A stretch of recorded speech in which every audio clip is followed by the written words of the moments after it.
Welcome everyone to another episode of the Shamans Way podcast. As always, this episode comes from the teachings of our amazing friend and shaman in residence, Kriket. We hope you're enjoying these podcasts as much as we enjoy making them, and I'd like to take just a moment to ask you if you would please leave us a rating and a comment in iTunes or whichever podcast player you're listening to us from. Giving us a rating and sharing this podcast with others is the biggest way you can tell us that you like our show. Now, without further ado, on with the episode.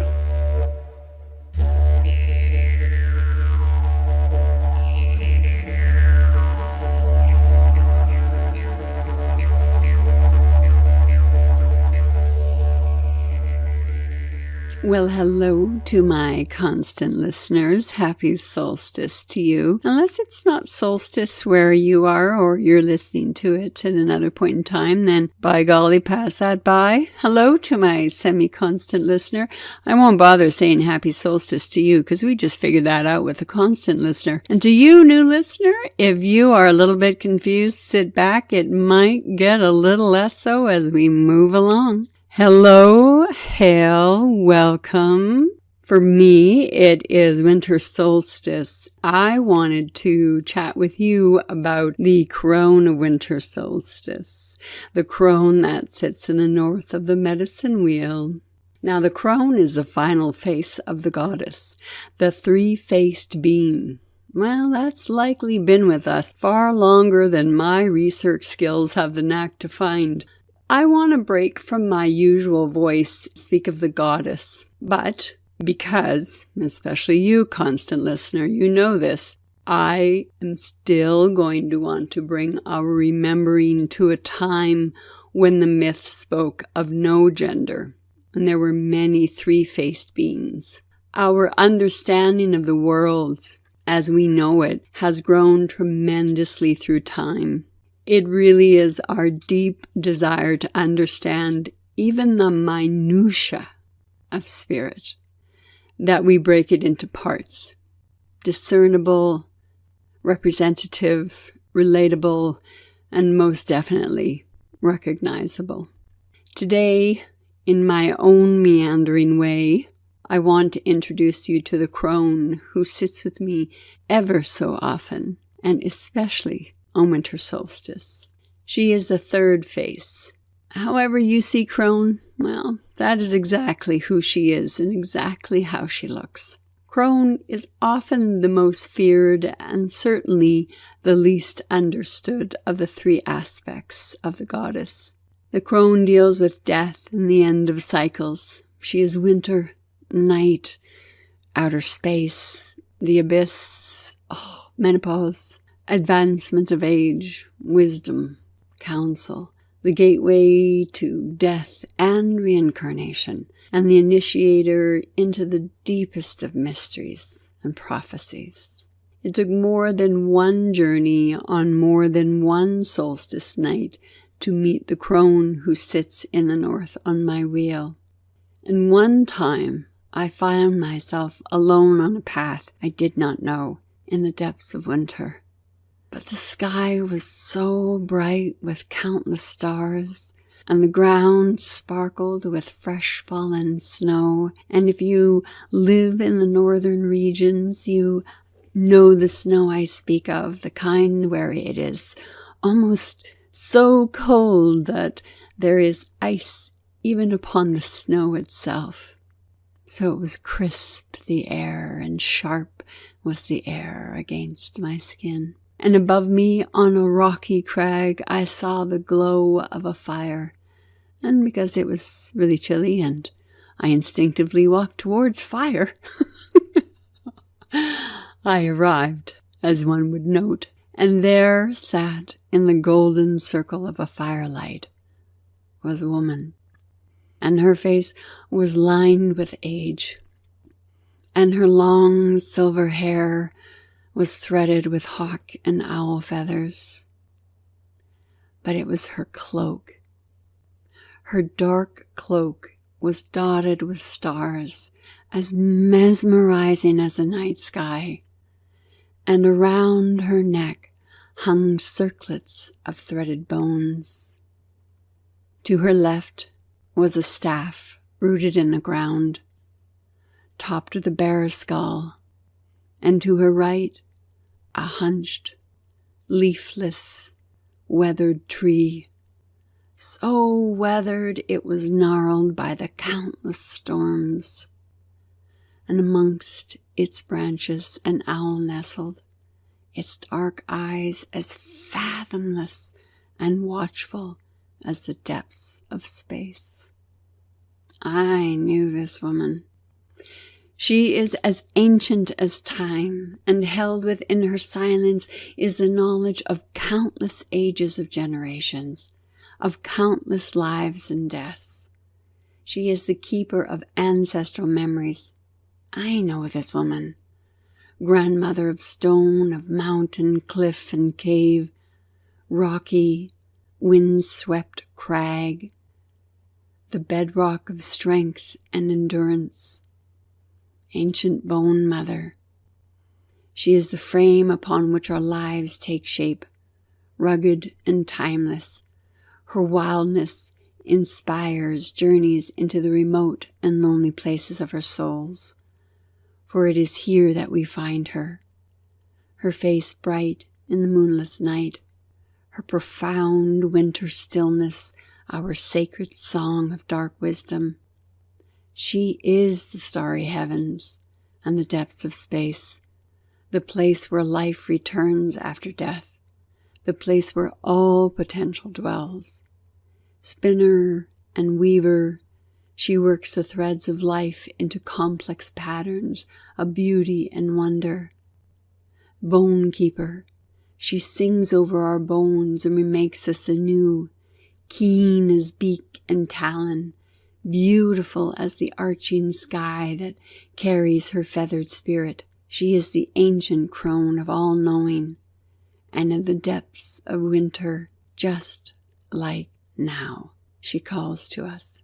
And through our years of traveling the wheel together, we have spun many stories, we have woven many stars, we have laughed and coughed as we smoked our beloved pipes. And since then, this ancient crone goddess has occupied my times of contemplation and journeys. I discovered we are both open to the energy of the season and the beauty of winter. And this time coming January can be such a difficult month.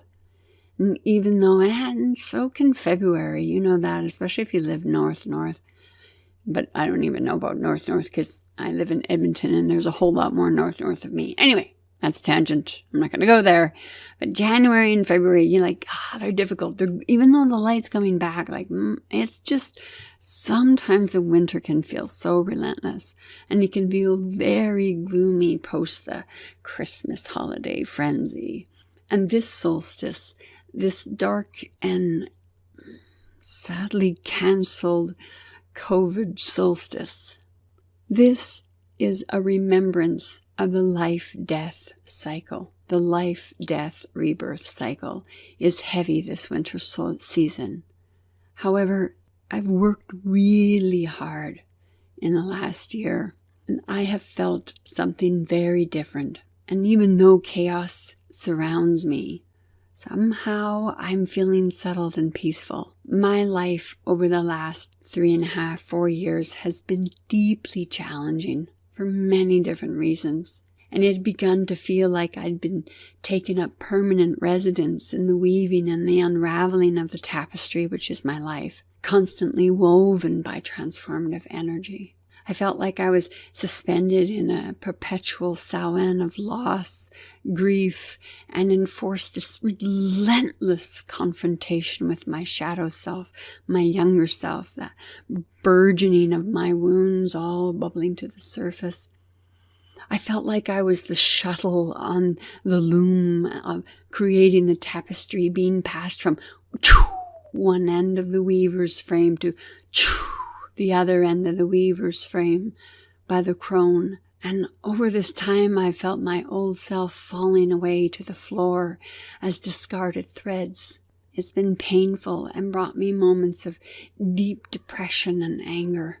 And this last time, this last solstice, when we met with the crone, she took me to Lohi's realm. And together we put my old skin tapestry in Tuani's boat, where she took it and she rolled it to the land of the death and possibility. And this helped to bring an unexpected peace. It's not like I haven't been challenged and situations aren't still to deal with, but something truly has shifted. As I reflect on one solstice to the next winter solstice, my perpetual Samhain has lifted, and I'm finding my own personal wheel moving around to winter solstice. I've had a powerful realization of the gifts of darkness and the celebration of the return of the sun. It has been my experience the Crone energy of Samhain is incredibly dynamic, and although the world is dying back, there is intensity in this transformation, reflected even in the burning colors of autumn.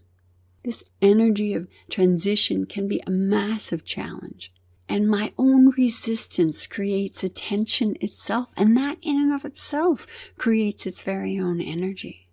So when Samhain brings us to this moment of release, to this pain of loss, to the place of acceptance and letting go, but winter solstice, winter solstice and the heart of winter shows us a very different Crone energy. Life sits, waits deep beneath the soil. This is the moment between the and the exhale and the inhale, that space between the ear, that sacred space. This is that place that we're given a chance to assimilate all the powerful transformation that the deaths of Samhain have brought to us. In this time of reflection and the crone, that north that sits in my medicine wheel, she is the keeper of the first peoples, the stone peoples. She is the keeper of wisdom, as I've said, and she has brought me to long-held wisdoms of my own self. When sometimes the wounded aspects of myself come forward and I want to react instead of respond, I worked with the crone long enough to feel her touch on my shoulder, reminding me to breathe and remind myself that whatever speaks is spoken, and whatever is done cannot be undone. The crone has helped to steady my hand. The crone has helped me to nurture my own broken beliefs of myself. The crone in the north, in the place of wisdom, in the place of the ancestors, in the stars who are our brothers and sisters, in the place of Grandmother Moon and Father Sun. This is the place of north. This is my home. The crone first appeared to me as a grandmother in the lower world, and my grandmother taught me many things. And as the crone, my grandmother, left me in that place, the lower world, I reflected, what does this term grandmother mean? Grand meaning the absolute expression of mother, the life giver, the death giver, the rebirth giver, the relationship of life itself. So grandmother is a brighter or a deeper wisdom of reflection of that life-giving energy, that birth energy. Within my own physical body, even at the age of 54, I am sure that my body would give forth a life right now. I know that it would. Life runs strong in this body. I don't wish to create physical life. I've done that enough. That life energy, that life force, the blood force, when we stop that menstrual cycle, when we move into this place of the blood wisdom, there's a memory that I share with you. I don't remember how I came by this memory, but let me share this with you. I was told once, the sacred blood that is held by the mother when she's pregnant, those 9 months that the body supposedly doesn't bleed, becomes wisdom blood. When we cease to bleed, we now have access to that wisdom blood, that life-giving blood that nourished a child inside. And that wisdom of life is given to us through the stillness of that blood. I think I rejected that, not as a truth, because I accept it as a truth. I don't accept that because there are many women who have never given birth. There are many women who were not born in a woman's body. There are many of us who express ourselves as women, and we do not have the capacity to carry a physical child. So that's why I reject that notion. I don't reject the notion of the blood holding infinite wisdom. I don't reject the notion of the blood being held to nourish a body having extra essence to it. I know that the body produces 30% more blood just to nourish and grow a life inside. But the crone is one who teaches me to reach into the stillness of the gift of birthing. So the gift of birthing my ideas, the gift of birthing relationships with spirit, the gift of nurturing relationships. The Crone of Winter Solstice reminds me to nurture relationships. This is part of the crone that I know. This ancient crone of winter, she offers us the chance to grasp the bigger picture. The wisdom held within ourself is attached and has relationship with all the other wisdoms. We've talked about spider. We've talked about interconnectedness. I've talked about the sky as being the web that holds the universe, how I see it completely together. So when I'm meeting the crone of winter, when I'm meeting the crone of solstice, when I'm sitting on the top of the wheel, when I'm sitting in the north, she asks me to see the bigger picture of myself. In her stillness, in this breath between one time and another time, in the inhale and the exhale, is when we can make sense of the patterns and take in the lessons that we've learned deep into our psyches, and we're making them a part of us. She is an ancestor because these lessons become layered upon the experience of all of our ancestors, like the rich black soil that will fuel the future. And on this wheel, we are stripped down to the bone, the bare essentials of who we are. And the crone of winter solstice, the bone keeper, she tenderly gathers this messy bundle of bones, and she lays them upon the frozen earth, piece by piece. And she calls the bones to her.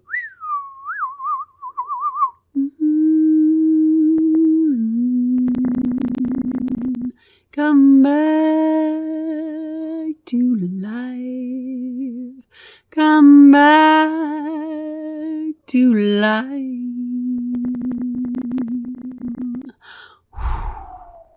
And blows the breath, and piece by piece, until our shape can be seen once more, and our bones are still in lifeless. We sit in the darkness of winter solstice, and the bone keeper, the crone of solstice, she dreams the flesh back upon our bones.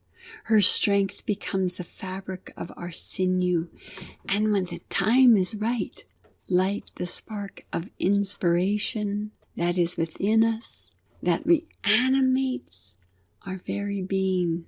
The crone of winter brings us peace after the storm, still waters after the churning, where enduring love, deep knowing, and wisdom brings us to that place of hope and that place of maybe even joy.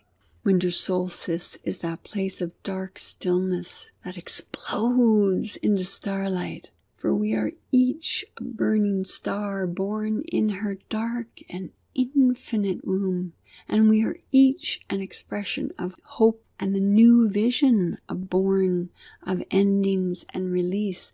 We are each a solstice sun. As one of the keepers of the life-death-life cycle, the crone taught me, and still teaches me, the ability to see the future as well as the past.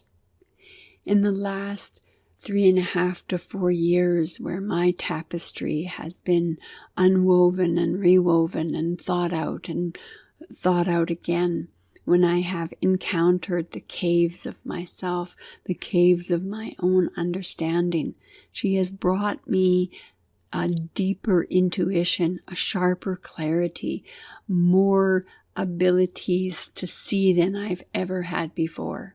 The clarity of my visions has changed. There have been so many gifts in the darkness that I didn't see in the darkness, but I can see in this place now of stillness. The crone is the keeper of the details of life, the many facets. Think about the sorrowing mother. Who is the sorrowing mother? Think about Demeter. When Demeter realizes that she's lost Persephone to the underworld, that is the sorrowing mother. Think of what she went through.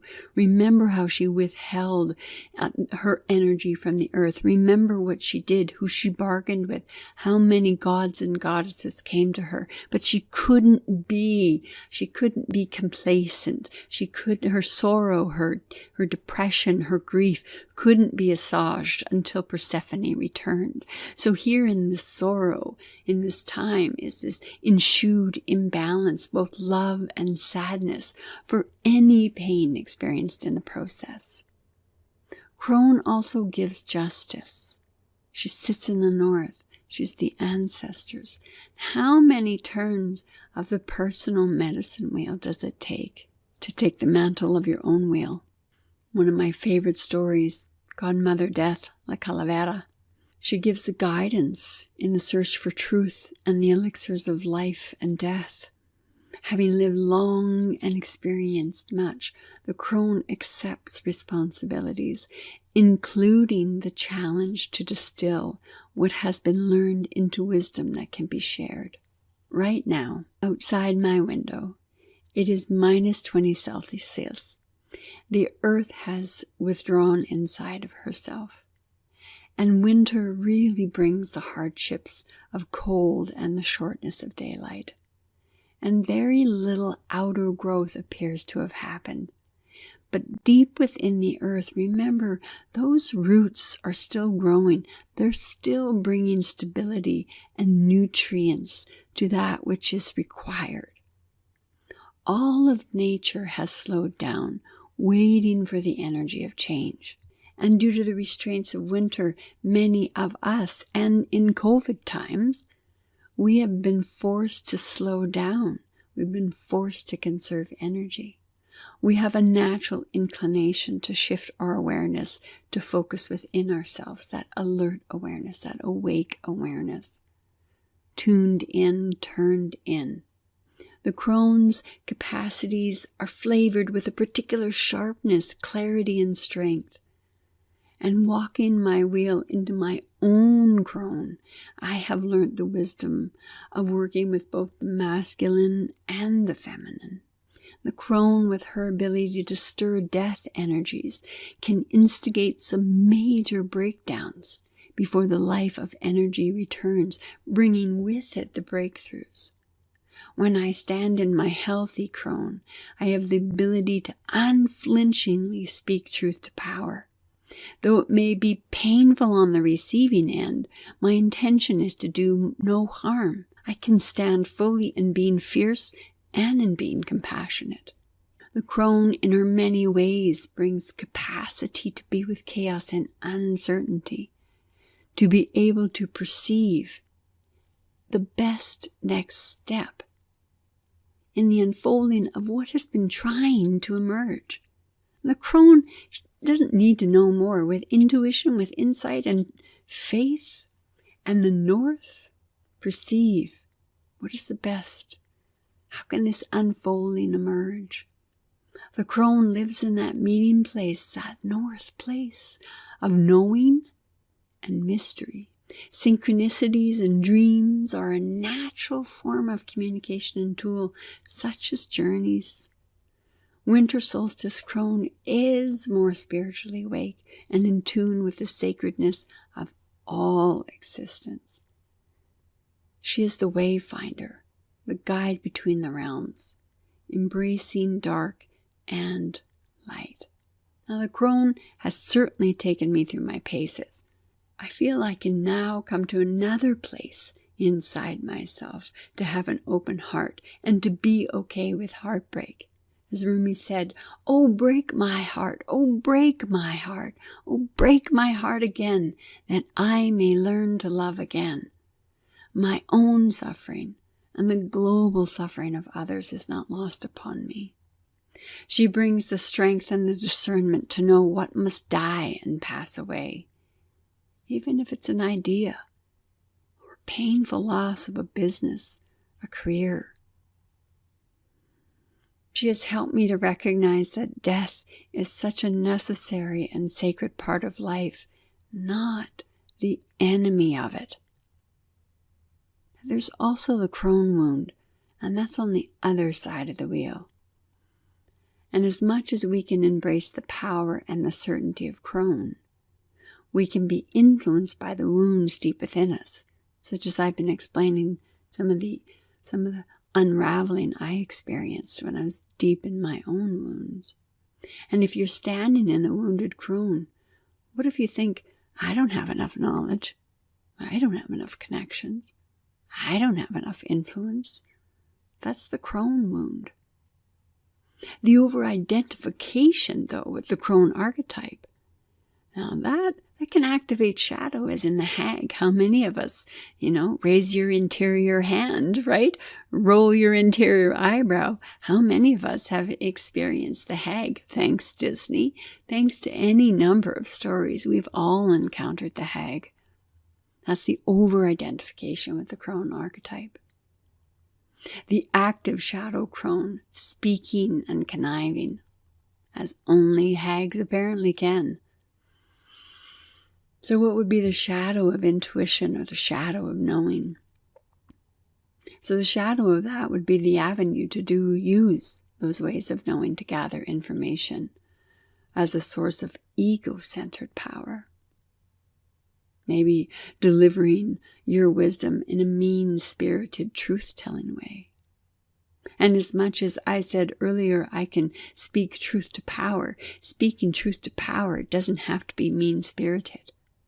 I don't have to be sarcastic. I don't have to be cutting. I don't have to use you statements. I can use all the I statements because I own what I'm saying. I'm standing in the power of my convictions. I'm standing in the power of my voice. What does the underdevelopment of the Crohn look like? I have met many women in my day-to-day life, in my day-to-day reality, working in bureaucracy. What is the passive shadow is the denier. Constant self-doubt. Constant belittling of others. That's the underdevelopment of the Crohn. Feeling confused and powerless. Deferring to everyone else to tell you the truth about what is going on. This is a part of the Crohn. These are parts of who we are.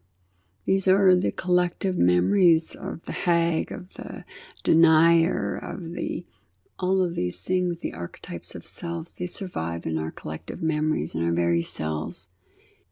It's why we have struggled to be able to open our arms wide to the wise woman within. Of course, it hasn't helped that our, mostly patriarchal culture persistently encourages women to remain maidens and mothers forever. Fuck.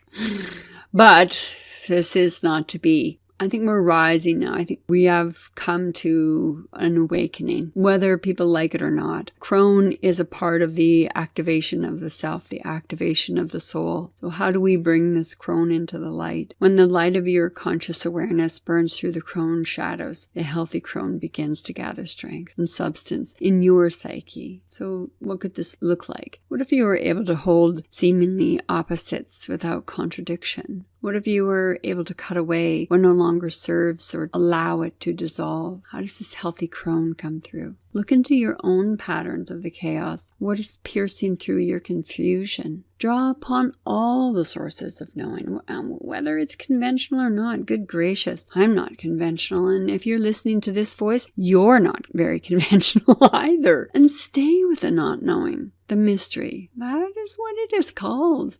The mystery. It is the not knowing. The catalytic force. Able to stand the crossroads. Synthesize complexity. and bridge between extremely divergent people and worlds and ideas so that something new and better can arise. I want to see this for your own self. It's not always easy, especially now, whether you're listening to it well past COVID or whether you're listening to it right now on December 19th. There is a lot going on. I don't know if we're coming to this place of a great awakening that is being quote unquote foretold. I don't know. I know for my own self, I'm responsible for my own conscious awareness. I'm responsible for my own waking. And if I can wake up and if I can share a word or two, and maybe I can give you a puzzle piece to your own awakening, fucking brava, right? Like brava.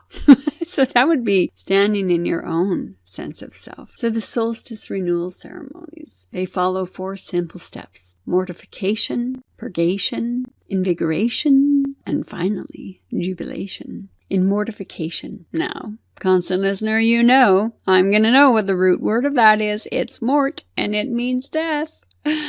So it's very easy to see death symbolized in how the life of the people and the land slowed down. Sometimes this involved even a mock combat between life and death, or the old year and the new year, much like the oak and the holly kings. Some cultures even allowed people to offer their lives and their death paid for the evil of the past year. And then next, the community purged itself of all the evil influences, running through the fires, ringing of bells, and cleansing with water. Life was then invigorated with positive steps that symbolized renewal. The people and the land, well, sometimes they're fertile, and sometimes they're productive, and sometimes it's deliberate. And then in the jubilant celebrations, we have feasts like the gatherings. We have merriment like the toastings, the joy, skating, dancing, laughter. Life prevailed through the darkness. Nature and community would continue for another year. Let the solstice renewal touch you. This winter, don't be too hasty for spring. It's gonna come. Revel in these frosty mornings and feel her clarity in its bite. See her take shape in the fog of your breath. Turn inward and find her there. Know that she has the power to birth new life from death and warmth from cold. She is your faithful guide, your sacred strength and vision. From the soil of the earth and the dust of the stars, she has shaped you. She shaped you, my constant listener, to be a friend and a friendly ear on the other side of this microphone. And my semi-constant listener, she has touched and shaped you to give you a sound of what she wanted to say to you today. Maybe that's why you listened. Maybe she had a message for you. And for you, my brand new listener, if you have made it through to the very end, especially after such a confusing beginning, I hope I have brought a little clarity to winter solstice and to the Crohn. Until we meet in the brand new year of the Gregorian calendar of 2021, Sayonara. Thank you again for joining us here on the Shamans Way podcast. If you have any questions, would like to make a request for a future episode, or if you're looking for other shamanic resources, including free drumming tracks, please visit us at shamansway.net. Until the next episode, be well, everyone.